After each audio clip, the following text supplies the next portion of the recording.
இன்னைக்கு முதலமைச்சர் பேசும்போது சில வார்த்தைகள் தவறான வார்த்தைகள் பேசுறாரு. தைரியம் இருந்தா சொல்லுங்க, நாங்க அதெல்லாம் ஃபேஸ் பண்ண தயாரா இருக்கோம். கட்சி நிதின்ற பேர்ல அடிச்ச கொள்ளைய ஒண்ணா ஒவ்வொரு ஊழலா வெளியில வரும் போலயே இங்க இருக்கிற நிறைய பேரு நடுங்கி போய் அவங்க தயவால தான் நம்ம ஆட்சி நடக்குதான். நாங்க தான் அனுப்பி வச்சோம் அப்படின்றாங்களே.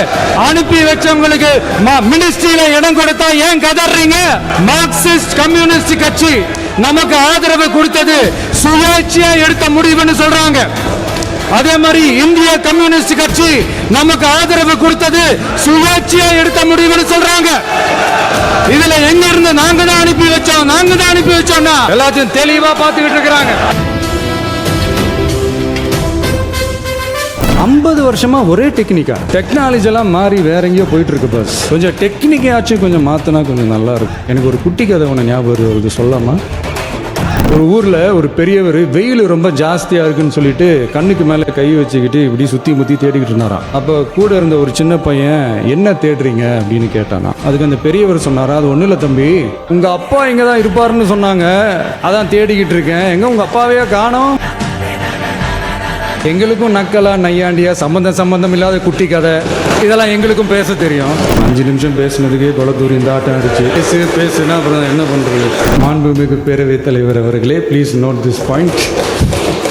தேசிய கீதத்துக்கு அப்புறம் 2வது முறையாக தமிழ் தாய் வாழ்த்து பாடப்படும். செகண்ட் டைம் தேசிய கீதம் பாடினதும் ஞாபகம் இருக்கா? இதே அவையில் தான், அது அவை குறிப்பிலும் இருக்கிறது, இதே அவையில் தான் நடைபெற்றது. இந்த நேரத்தில் இந்த ஆதாரங்களை அளித்த மாண்பு முதல்வர்களுக்கு நன்றியை தெரிவித்துக் கொள்கிறேன்.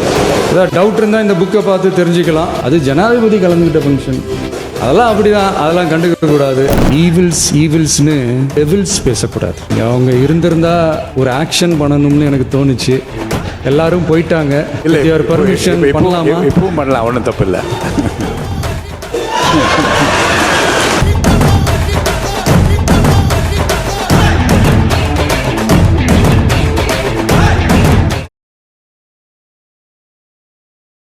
மாண்புமிகு எதிர்கட்சி தலைவர், பேரவைத் தலைவர் அவர்களே, நீங்க உட்காருங்க. நேற்று நான் பேசும்போது சில அமைச்சர்கள் குறுக்கிட்டு பேசினாங்க, அதற்கு நீங்க அனுமதி கொடுத்தீங்க.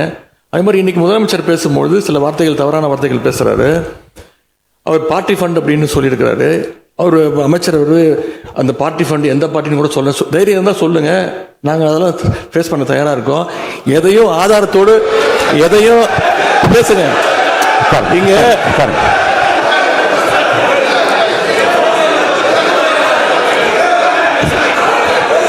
அது மாதிரி பேரவைத் தலைவர் அவர்களே, நேற்று நான் பேசி முடிஞ்சோடனே நீங்கள் அவை முடிஞ்சிருச்சுன்னு சொல்லிட்டீங்க. நாங்களாம் வீட்டுக்கு போயிட்டோம். வீட்டுக்கு போய் டிவி போட்டு பார்த்தா அங்கே இன்னொரு அமைச்சர் இன்னும் பதில் சொல்லிகிட்டே இருந்திருக்கிறாரு. அதற்கெல்லாம் நாங்கள் இப்போ என்ன பதில் இது, என்ன மரபு இது? நீங்கள் இப்போ பேசிக்கிட்டே இருப்பீங்களா? நாங்கள் அதை பார்த்துக்கிட்டே இருக்கணுமா? அதே மாதிரி இன்னைக்கு முதலமைச்சர் அவர்கள் பேசும்போது நாங்களும் அமைதியாக கேட்டுக்கிட்டு தான் இருந்தோம். ஆனால் சில கருத்துக்கள் அவர் பேசும்போது அதை நாங்கள் அனுமதிக்க முடியாது. ஆதாரத்தோடு ஏதாவது பேசணும்னா, குற்றச்சாட்டுகள் சொல்லும்போது ஆதாரத்தோடு சொன்னீங்கன்னா அதை நாங்கள் ப்ரூவ் பண்ணுறதுக்கு தயாராக இருக்கணும். மாண்புமிகு உறுப்பினர் அவர்கள் இருங்க.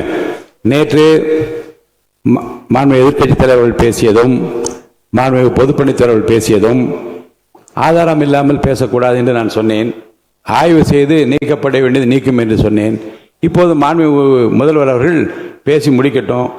நீங்கள் கூறிய கருத்துப்படி அதில் ஆதாரங்கள் இல்லாத குறிப்பாக இருந்தால் அதை நீக்குவதற்குரிய உரிமை எனக்கு இருக்கிறது. ஆய்வு செய்து நான் நடவடிக்கை எடுப்பேன். இப்போது மாண்பு முதலமைச்சர் அவர்கள் பேசலாம். இந்த டாஸ்மாக் மாதிரியே பல டிபார்ட்மெண்ட்லேயும், மறுபடியும் சொல்கிறேன், கட்சி நிதின்ற பேரில் அடித்த கொள்ளைய ஒன்றா கவர்மெண்ட்டோட கஜானாக்குள்ளேயே கொண்டு சேர்த்துக்கிட்டே இருக்கிறாங்க.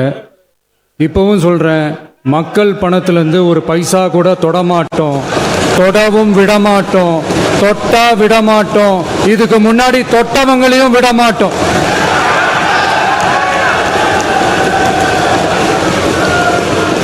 ஒவ்வொரு ஊழலா வெளியில வரும் போலயே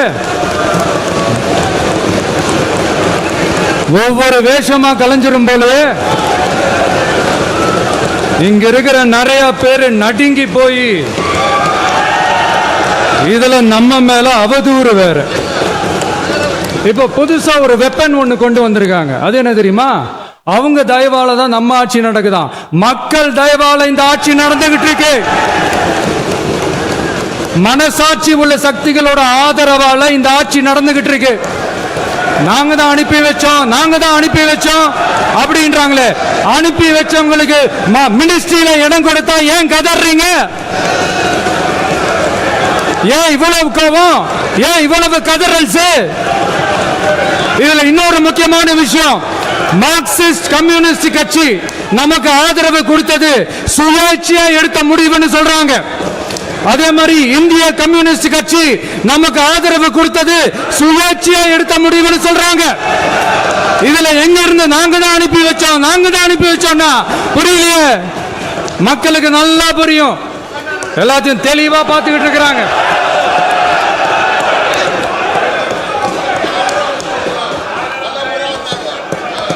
முதலமைச்சர் கண்டினியூ பண்ணலாம். மாண்பு முதலமைச்சர்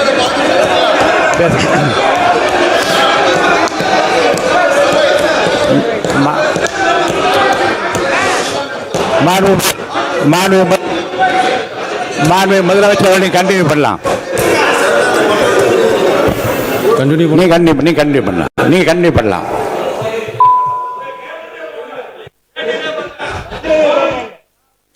இந்த சமூக நீதி அரசுன்னு சொல்றவங்களை பார்த்து கேட்கிறேன், நம்ம பட்டியலின சகோதரர்களுக்கு எத்தனை அமைச்சர் பதவி கொடுத்தீங்கன்னு கொஞ்சம் சொல்ல முடியுமா? ஆனா நம்மளுடைய அரசுல 8 அமைச்சர் பதவிகள் யாருக்கு? நம்ம பட்டியலின சகோதரர்களுக்கு. எல்லாம் நம்ம அண்ணன், நம்ம தம்பி, நம்ம தங்கச்சிங்க. அண்ணல் அம்பேத்கர் அவர்களுடைய கிட்டத்தட்ட 100 ஆண்டு கால கனவு இப்ப நிறைவேறி இருக்கு. நான் ஏன் கொஞ்சம் சவுண்டா பேசுறேன் அப்படின்னா அவங்களுக்கு கேட்கணுன்றதுக்காக தப்பா எடுத்துக்காது. அதே மாதிரி பெண்களோட பாதுகாவலர் நாங்க தான் அப்படின்னு சொல்லிக்கிறவங்கள கேட்கிறேன், எத்தனை பெண்களுக்கு அமைச்சர் பதவியில இடம் கொடுத்தீங்க கொஞ்சம் சொல்ல முடியுமா? எங்க அரசுல 4 சகோதரிகளுக்கு அமைச்சர் பதவி கொடுத்திருக்கிறோம்.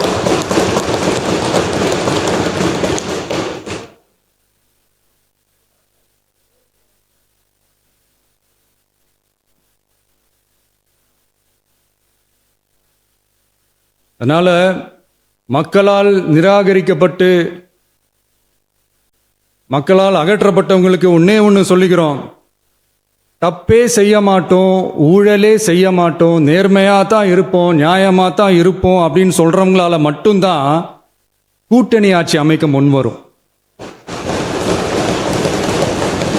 ஆட்சியிலையும் பங்கு, அதிகாரத்திலையும் பங்கு கொடுக்க முன்வரும். ஊழல்லையே ஊறி போனவங்களால இந்த கூட்டணி ஆட்சியோ ஆட்சியிலையும் பங்கோ அதிகாரத்திலையும் பங்கோ கொடுக்க முன்வராது. மெஜாரிட்டி இருந்தாலும் தரமாட்டாங்க, மெஜாரிட்டி இல்லைனாலும் தரமாட்டாங்க. கேட்டா ரெடிமேடா ஒரு பதில் ஒன்று வச்சிருப்பாங்க, கூட்டணி ஆட்சியை மக்கள் விரும்ப மாட்டாங்கன்னு. அதே மக்கள் தான் இப்ப அவங்கள பார்த்து சிரிக்கிறாங்க. நான் பதவியேற்ற அன்னைக்கு கொஞ்சம் டைம் அவகாசம் கேட்டேன். எதுக்கு கேட்டேன்? நிதி நிலைமைலாம் கொஞ்சம் மோசமா இருக்குது, அதெல்லாம் கொஞ்சம் சரி செஞ்சுக்கிட்டு படிப்படியாக கொஞ்சம் கொஞ்சமாக நான் கொடுத்த வாக்குறுதிகள்லாம் செயல்படுத்துவேன், அதுக்காக கொஞ்சம் டைம் அவகாசம் கேட்டேன். நான் ஏதோ வேற எதுக்காகவோ வேற யாருக்காகவோ ஏதோ அவகாசம் கேட்ட மாதிரி. அடுத்து இங்கே சபையில் இல்லாதவங்களை பற்றி பேச வேண்டாம்னு நினைக்கிறேன்.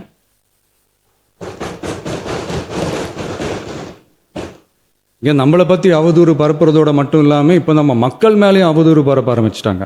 மக்கள் நமக்கு ஓட்டு போட்டது தப்பான், குடும்பமாக நமக்கு ஆதரிச்சது தப்பான். இது இப்போ இல்லை, நான் சொல்றது எம்ஜிஆர் அவர்கள் காலத்திலிருந்தே. அப்பவே அவர் ஜெயிச்சப்போ அதே மக்களை தப்பா பேசுறது. மக்கள் என்ன பண்ணிட்டாங்க, எம்ஜிஆர் என்ன பண்ணிட்டாரு, எம்ஜிஆர் என்ன இது பண்ணிட்டாரு. 50 வருஷமா ஒரே டெக்னிக்கா.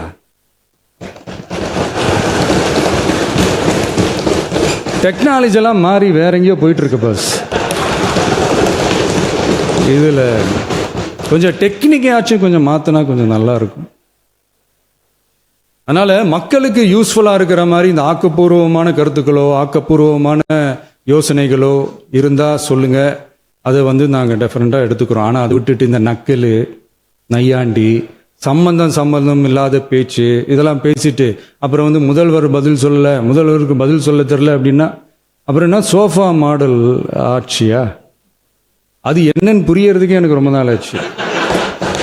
இந்த sofa set, table chair, teapoy, furniture பிஸ்னஸ்லாம் வேற எங்க வெளியில் போய் பண்ண சொல்லுங்க. அப்படி அந்த பிஸ்னஸ் தான் பண்ணணும்னா நிறைய பிஸ்னஸ் பண்ணுற மாதிரி வெளியில் போய் பண்ண சொல்லுங்க, இங்கே சட்டசபைக்குள்ளே வேணாம். அதனால் ஆக்கப்பூர்வமான கருத்துக்கள் இருந்தால் சொல்லுங்க. டெஃபினட்டாக அது சரியாக இருந்தால் நாங்கள் ஏற்றுக்கிறோம். எனக்கு ஒரு குட்டி கதை ஒன்று ஞாபகம் வருது, சொல்லாமா? ஒரு ஊரில் ஒரு பெரியவர் வெயில் ரொம்ப ஜாஸ்தியாக இருக்குன்னு சொல்லிட்டு கண்ணுக்கு மேலே கை வச்சுக்கிட்டு இப்படி சுற்றி முற்றி தேடிக்கிட்டு இருந்தாராம். அப்போ கூட இருந்த ஒரு சின்ன பையன், என்ன தேடுறீங்க அப்படின்னு கேட்டானா. அதுக்கு அந்த பெரியவர் சொன்னாரா, அது ஒன்றும் இல்லை தம்பி, உங்கள் அப்பா இங்கே தான் இருப்பாருன்னு சொன்னாங்க, அதான் தேடிக்கிட்டு இருக்கேன். எங்கே உங்கள் அப்பாவையே காணோம்?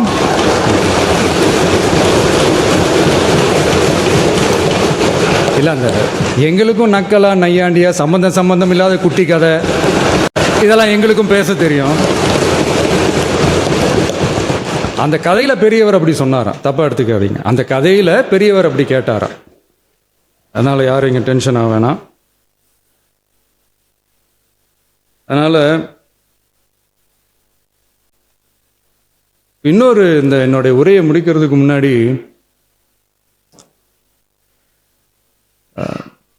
போயிட்டாங்க, பேசலாமா? நிறைய உங்க கருத்துக்களை நீங்க முழுமையாக மன நிறைவோடு பேசலாம். டிவியில் பார்ப்போம். சரி, அதான் 5 நிமிஷம் பேசுனதுக்கே கொளத்தூரி இந்த ஆட்டம் அடிச்சு பேசுனா அப்புறம் என்ன பண்ணுறது? கடைசியாக நான் இந்த உரையை முடிக்கிறதுக்கு முன்னாடி ஒரு முக்கியமான ஒரு விஷயம் பற்றி சொல்லணும். ஆளுநர் உரை அன்னைக்கு இந்த தமிழ்தாய் வாழ்த்துக்கு அப்புறம் தேசிய கீதம் பாடினது தப்பு, தேசிய கீதம் 2 முறை பாடினது தப்பு,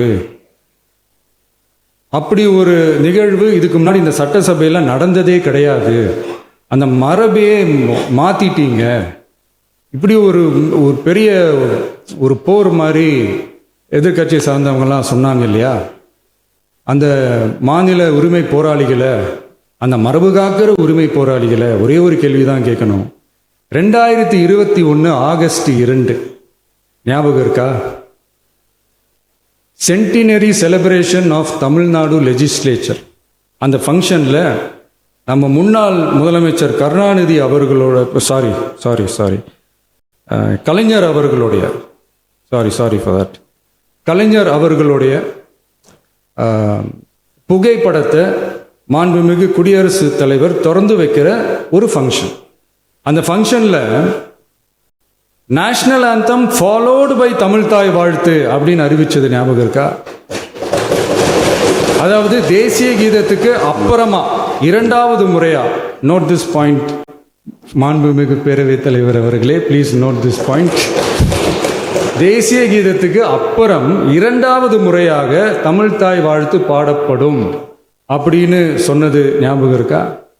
அதுவும் முத்தமிழ் அறிஞர் அப்படின்னு சொல்ற நம்ம கலைஞர் அவர்களுடைய அந்த புகைப்படம் வெளியிட்டு விழாவில் அவர் இருந்த இதே சபையில தமிழை 2வது இடத்துக்கு தள்ளினது யாருன்னு ஞாபகம் இருக்கா?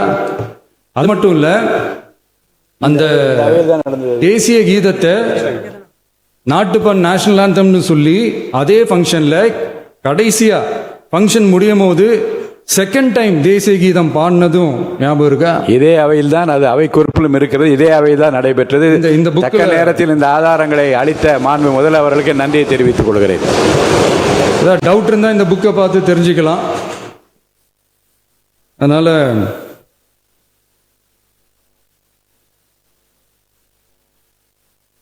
இதெல்லாம் கேட்டால் என்ன சொல்லுவாங்கன்னா, அது ஜனாதிபதி கலந்துக்கிட்ட ஃபங்க்ஷன், அதெல்லாம் அப்படிதான், அதெல்லாம் கண்டுக்க கூடாது அப்படின்னு சொல்லுவாங்க.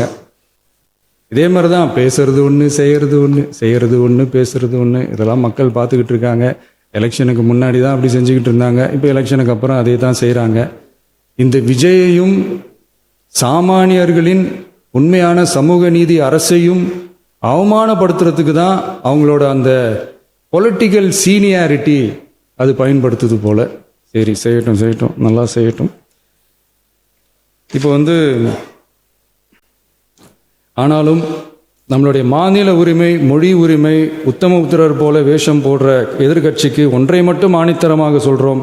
உங்களை மாதிரி தமிழ்னு சொல்லிக்கிட்டு, மொழி, பண்பாடு, கலாச்சாரம்னு சொல்லிக்கிட்டு ரெட்டை வேஷம் போடுறவங்க நாங்கள் கிடையாது.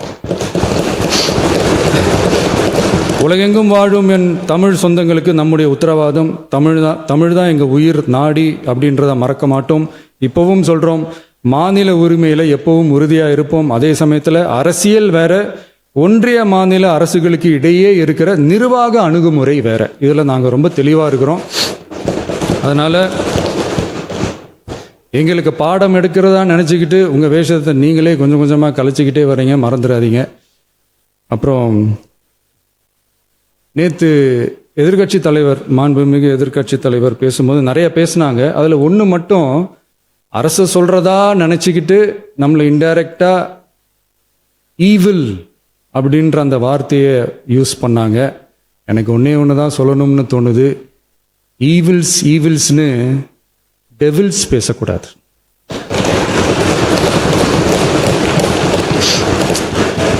இங்கே அவங்க இருந்திருந்தா ஒரு ஆக்ஷன் பண்ணணும்னு எனக்கு தோணுச்சு.